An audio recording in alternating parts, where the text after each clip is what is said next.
रूस Ukraine crisis के बीच Europe में टेंशन बढ़ गई है। बाल्टिक सी में वॉर एक्सरसाइज करेगा ब्रिटेन। 2 अमेरिकी बॉम्बर्स ने भी यूरोप के लिए भरी उड़ान। सीधे दिखाएं ये खबर।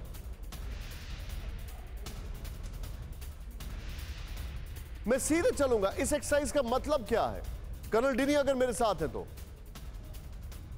देखिए, इसमें ये जो exercises again show off strength है या शो ऑफ फोर्स बोलो, उस तरह से है, क्योंकि इस तरह से एक व्यतीत अभी हो रहा है कि रशिया जो कर रहा है वो अपने मनमर्जी से जो कुछ भी कर सकता है कर रहा है, लेकिन अभी बाकी जो नेशंस है, चाहे वो नाटो हो, चाहे वो यूएस के बाकी जो फोर्सेस हो, तो उनके लिए पर काफी प्रेशर आया कि कुछ ना कुछ उस तरह से एक विजिबल शो ऑफ फोर्स उनकी तरफ पे ही होगा। तो मेरे ख्याल से आने वाले दिनों में आप ज्यादा एक्सरसाइजेस ऐसे देखेंगे, जिस तरह से इंडो पैसिफिक में होता था उस तरह से इस एरिया में भी, यूरोसेंट्रिक और उस इलाके में भी आप एक्सरसाइजेस ज्यादा देखेंगे। बट उसके अलावा आई डोंट थिंक फिजिकली एक ट्रूप मूवमेंट इन यूक्रेन में इनमें से किसी को भी जाने का एक चांसेस मुझे तो नहीं लगता। सर, आप जो बता रहे हैं, एक बार फिर से इस खबर को आगे लेके जाऊंगा।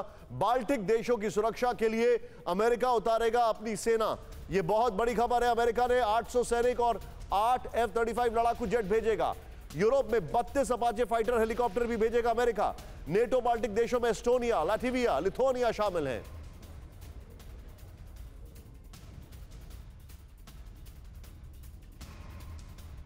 मैं सीधे चलूंगा, मेरे साथ मौजूद है यहां पर ध्रुव सर। ध्रुव सर, मैं ब्रिटिश फॉरेन मिनिस्टर को सुन रहा था।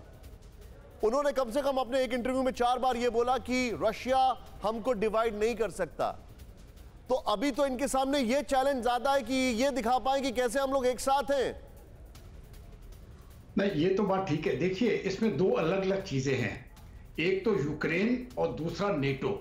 अभी इस समय पर यूक्रेन जो है वो नेटो का हिस्सा नहीं है, लेकिन अगर रूस किसी भी नेटो देश के ऊपर हमला करता है तब तो फिर जवाबी कार्रवाई पूरी नेटो की तरफ होगी। तो वहां पर यहां तक तो नेटो की पूरी यूनिटी है। तो बाल्टिक स्टेट्स में अगर रूस गलती करके हमला करेगा तो मुझे लगता है कि थर्ड वर्ल्ड वॉर फिर वहां से शुरुआत हो जाएगी।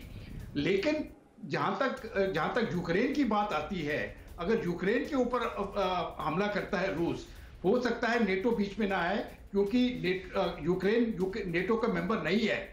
लेकिन ये भी रूस को बहुत महंगा पड़ेगा, क्योंकि वहां पर जो लोकल रेजिस्टेंस होगी, जो अभी तक शुरू हो चुकी है, रूस उसको बर्दाश्त नहीं कर सकेगा।